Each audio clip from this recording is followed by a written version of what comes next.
To eat is a necessity, but to eat intelligently is an art.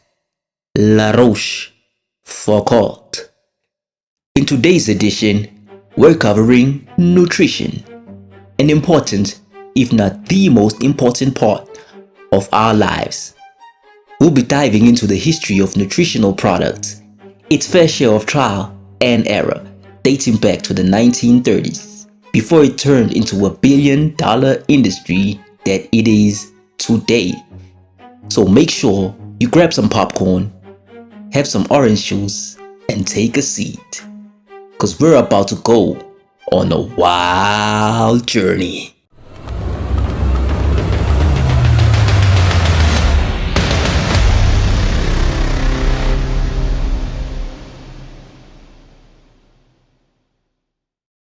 Thou shalt eat to live, not live to eat.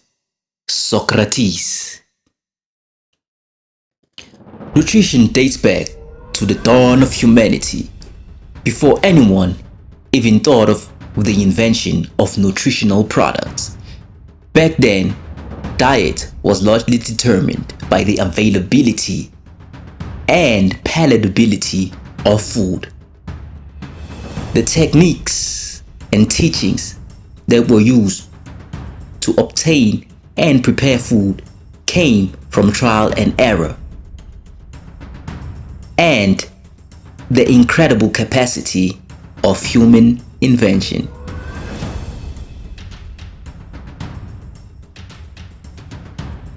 In 400 BC, a Greek physician by the name Hippocrates, yeah, you heard right, also referred to as the father of medicine, confirmed that food should be our medicine upon realizing that it was food that impacted our health as humans.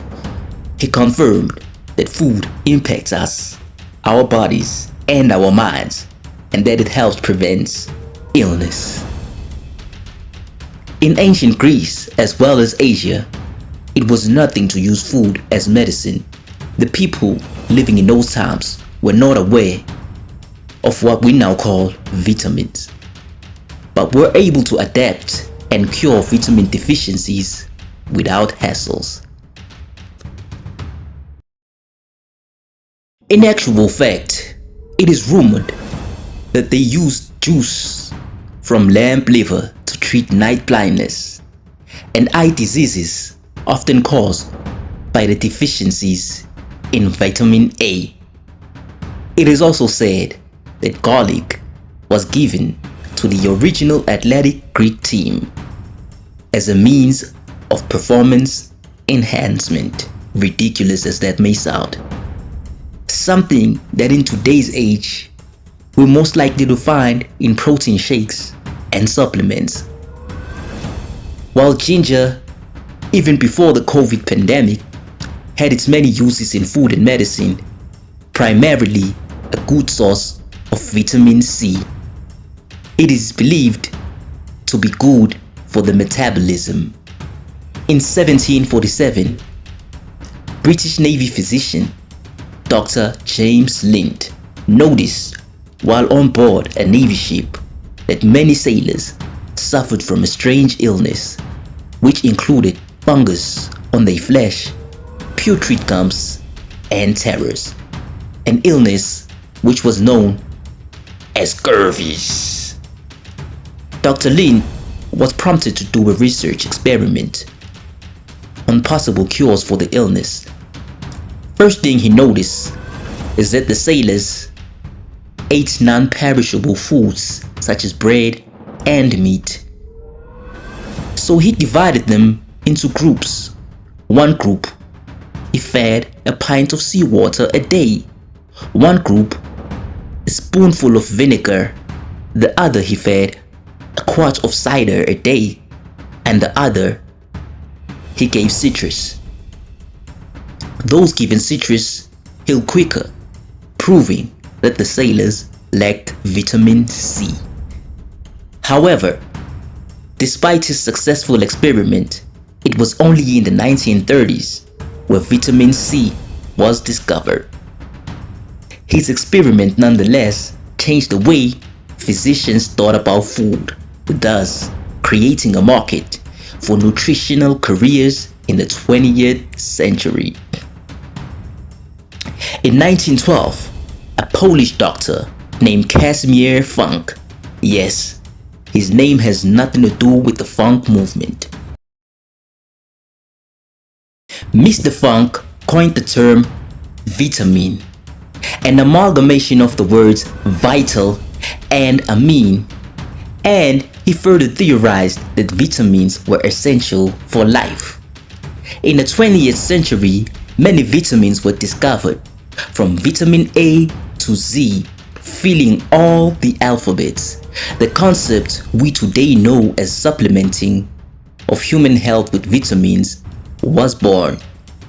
Vitamin pills were marketed in the 1930s and created a new industry around science-based health products. In 1994, the Dietary and Supplement Health and Education Act was approved. It stated and set standards in regards to what could and could not be said about nutrition and supplements without a prior Food and Dietary Admission (FDA) review. A nutrition and dietary program became more prevalent. Nutrition careers and dietary jobs became more and more popular. Fun fact: traditionally, dietitians worked in hospitals, schools, and prisons, while nutritionists more often worked in private practices, education, and research. However, there has been an overlap between the two as humans became aware and concerned about the effects of nutrition.